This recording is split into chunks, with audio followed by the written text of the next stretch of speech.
Alright guys, Assalamualaikum warahmatullahi wabarakatuh. And today we're going to talk about morphemes. I don't know what is morphemes. If you don't know what is morpheme, you have to pay attention on your screen now. And before we get into the topic of discussion today, I will introduce my group members. And let's see. Right. There is Nurul Inaya Mustafa, Veronica Kaninga, Nurul Inaya, Muhammad Fadil Nugraha, Najwa Priyana, Nurul Hofifa Rahman, and me, Muhammad Malikus Sadikin. And our topic today is there is three. There is morphemes, there's morphs, and allomorphs. Alright. And who the next presentation? And go to the next slide. Bye. Okay, definition of morpheme. According to Katamba, morpheme refers to the units, indivisible units of semantic content or grammatical function, which words are made up. By definition, a morpheme cannot be decomposed into smaller units which are either meaningful by themselves or mark a grammatical function like singular or plural number in the noun. Morpheme is the smallest difference in the shape of a word. That correlates with the smallest difference in a word or sentence meaning or in grammatical structure. Meanwhile, according Ricards, morpheme is the smallest unit in a language. A morpheme cannot be divided without altering or destroying its meaning. A morpheme is a short segment of language that meets three basic criteria. The first is it is a word or a part of a word that has meaning. The second is it cannot be divided into smaller meaningful segments without changing its meaning or leaving a meaningless remainder.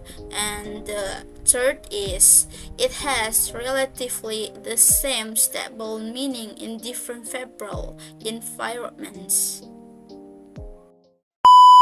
Now is A. Many words of English are morphologically simple, indivisible unit. Table, mask, wind, musque, etc.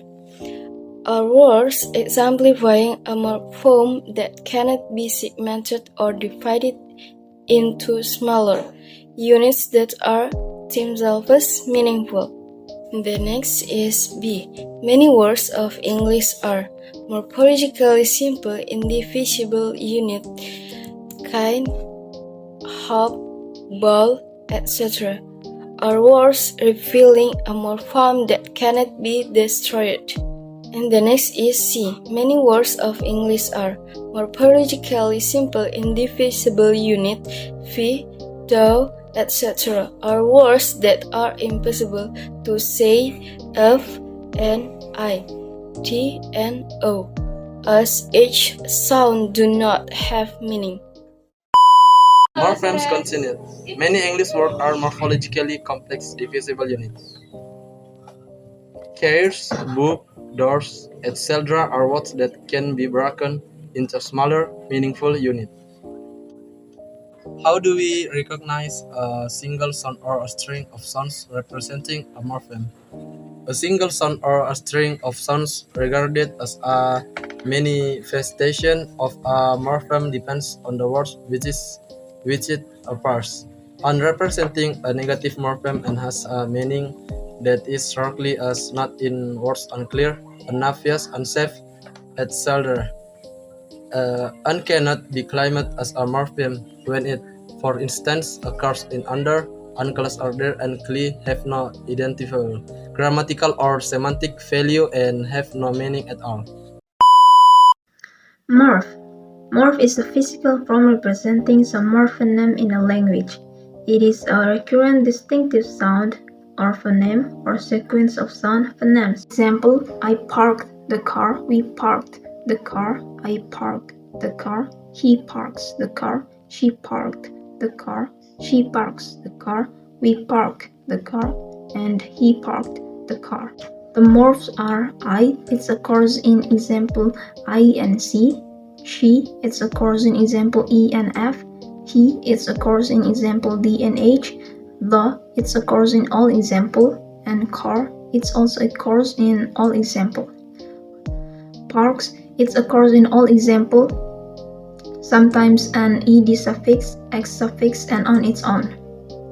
Ed suffix to park in example A, B, E, and H, and the x suffix to park in example D and F. Morphs. Different morphs may represent the same morpheme. Example, the past tense of regular verb, which is spelled at, is realized in speech by it, d, and t. So, it. If the verb ends in d and t, example, meant, as in mended, paint, as in painted, did, after a verb having a voice sound, example, clean, as in cleaned, exemplify, as in exemplified, did, after a verb having voiceless sound, example, bug, as in bug, pass, as in passed. If different morphs represent the same morphemes, they are grouped together called allomorphs of that morpheme. Next, allomorphs. Allomorphs is any different forms of a morpheme. For instance, in English, the plural morpheme is often shown in writing by adding s to the end of a word. This plural morpheme is sometimes pronounced as or is. Example, cat, as in cat, dog, as in dogs, glass, as in glasses. All have the same grammatical function in this example. They all show plural. They are allomorphs of the plural morphemes.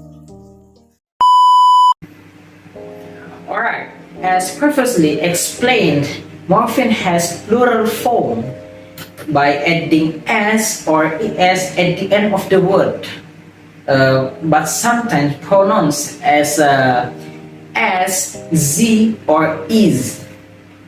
How about the example? Example like for s is a cat become cats, and for z, example like dog become dogs.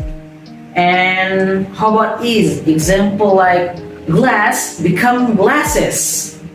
And how about past tense? Yeah, morpheme has form in which d or ed is at the end of the word, but sometimes pronounced as it, d, or t. Example for ed. Example for ed is like decided, studied, or maybe waited. How about example for d? It's like cold, stayed. And from T like washed, cooked, and watched, like that. Allomorph distributions. Number 1, phonological conditioning.